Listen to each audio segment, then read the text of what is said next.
Come take a look at the newest Contemptor Dreadnought, straight out of Forge World. It's the Legio Custodes Galatus. Spiky bits.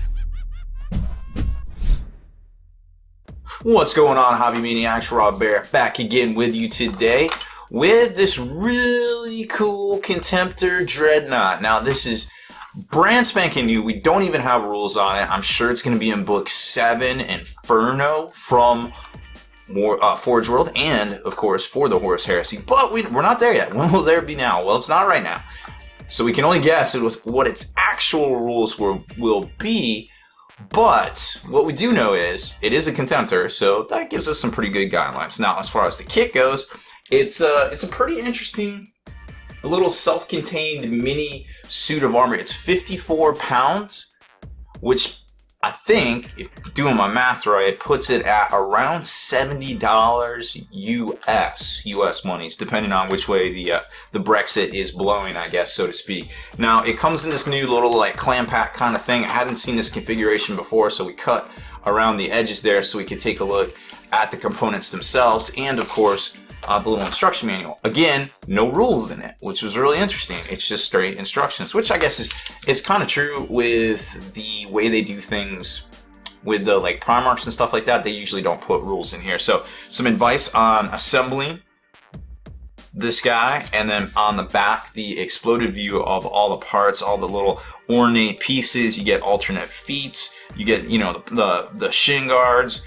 the shoulder pads, the storm shield itself, the blade, which they're calling the Galatus Dreadnought blade, which I have some ideas on what that potentially may actually do in game when you start comparing it to some of the like the Sentinel blade and things for the Terminators. But as far as assembly goes, it looks pretty easy. I mean, it's just like, you know, your standard Contemptor Dreadnought. You compose the feet, then it attaches to the hip right here. Of course, you glue down the torso, which you can twist it either way, as far as, you know, left, right. Like if you want to do them striding like this, about to whack somebody with that dope blade right there.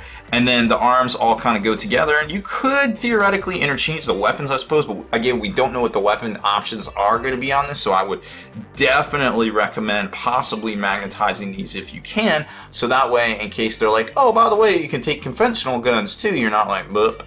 Or if they come out with, you know, upgrades, you're not like, boop. Because who knows, there could be some sort of, you know, like heavy incinerator, or like side cannon type option, some, you know, aka the Grey Knights, but it's really hard to tell at this point, right? And then the shoulder pads, the top plate, and the little head, which you can always, you know, keep off to paint separately. And there's a little bit better idea of the exploded view. Now, for the parts themselves, it is a Contemptor Dreadnought, so it is on a 60mm base. No big super surprise right there, right? And then it's got the 2 sets of legs. Of course, you can tell, like, this one right here is kind of pushing down on the front of its toes, and this one back here, whereas the other ones are just flat right here. So you can kind of have them 1 foot down stepping off, or, you know, 1 foot down stepping back kind of type thing. It just kind of depends on you know, really what you're looking for in your posing. Here's the, what is this, some of the pieces for the feed line to whatever weapon, the Galatus blade, which looks to be some sort of like heavy flamer or heavy incinerator, which we haven't seen that option on the Contemptors that came out in the Burning of Prospero, right? Here's some of the arm joints, and of course the very ornate head right there. I think you can see it.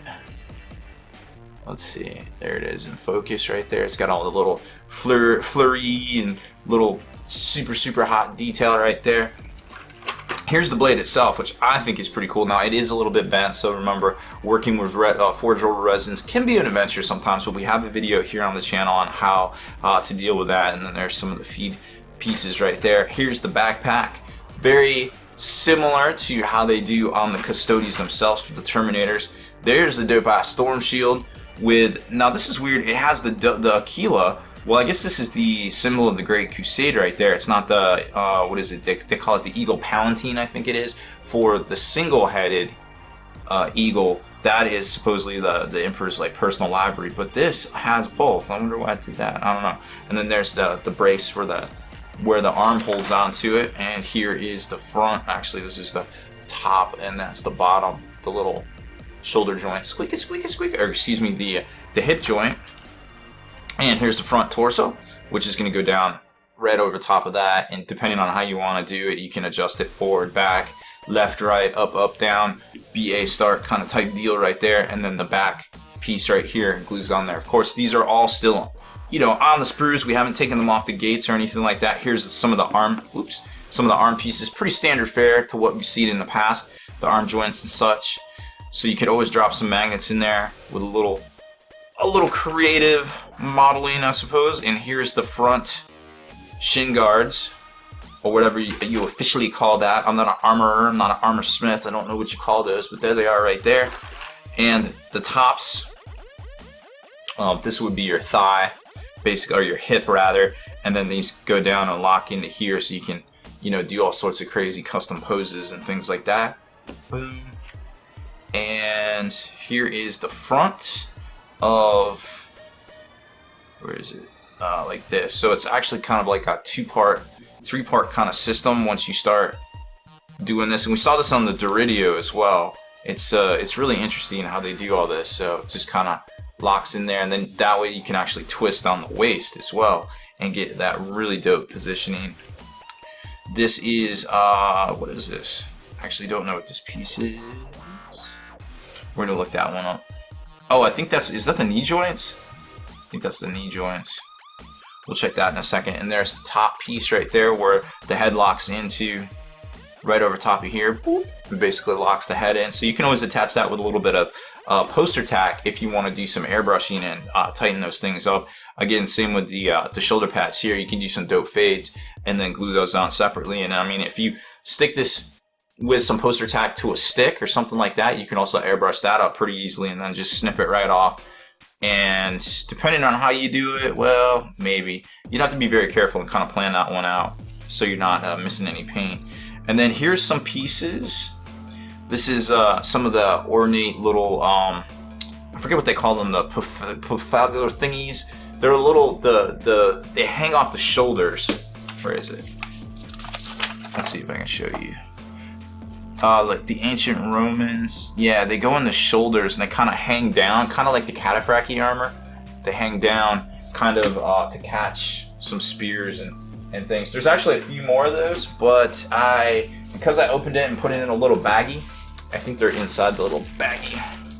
Yeah, there they are. So you get 4 of those right there. I just trying to keep everything together. Once I opened it up, it kind of went sideways on me. So that's the model itself. Again, fantastic looking, ornate. The detail is off the chain. I mean, this stuff, like you can see all of the little eagles and everything like that, all the leaves, the skulls, the crosswork. I mean, like the cross hatching, this right here, double-headed eagle again of the Aquila. Like, this stuff is amazing. Forgeable quality, always on point, always so awesome. I love their miniatures. Now, painting this up gold would be pretty easy, you know, with an airbrush and some sprays and stuff like that. And I'm not even sure if I'll ever be able to actually stick this back in here, but I'm going to give it my try. Now, let's talk about the rules real quick, because dreadnoughts are always like a very popular thing with everybody. Like, you see a dreadnought, you're like, oh my gosh, that model looks so cool. And then, you know, unfortunately, the realism of it might not be the most competitive unit in the Warhammer 40k rule set, but it always seems to be one of the most iconic as far as that goes, of course, right? So right off the bat, we know that it comes with something called a Galatus blade, which, if it's anything like the Sentinel blade that came with the Terminators, it's going to be a strength of user, maybe like an AP 2 or possibly 3, maybe as high as 4. It's hard to say. It could be a heavy flamer, but I suspect it's going to be something else. Melee, they can be fired as a flame weapon, but also used in the assault phase. So it's going to be some sort of like ginormous dreadnought version of the Sentinel blade, I'm pretty sure, for the most part there. Now, remember, there are 2 different sets of rules for Contemptors, believe it or not. First off, you have the normal set of Contemptor rules in the Angels of Death Codex that came out earlier, I want to say around March or April of 2016, and here you can see he is 170 points. Comes with all these options here. Doesn't have the invulnerable save, but can take the multi-multi, carries a pattern assault cannon from the plastic one that came in the Betrayal at Calth box. It does have fleet, does get chapter tactics. Now, obviously, there isn't officially a Legio Custodes faction in Warhammer 40k. I suppose I guess you could say there is, because the rules they put out for the Null Maidens and the Guardian squad themselves basically unlock that as considered to be part of armies of the Imperium. So for those regards, that is what they count as, but there isn't really any documentation on that, and I'm wondering if when Book 7 Inferno comes out that we'll see something like that. Now in 30k, the Contemptors are a little bit more robust. This is the most recent Legio Astartes Age of Darkness Army List book.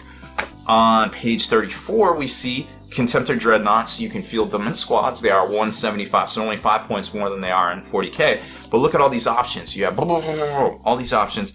Does also come with the Atomatic shielding, where they get a 5-up invulnerable save, a 6-up in close combat, but they get +1 to the radius if they do blow up. Now they are 13, 12, 10, so they're kind of like venerable status. They're definitely way more resilient. Now they don't get to reroll like venerables, but with 13 front armor, they do have good weapon skill, good ballistic skill. Their strength is pretty high.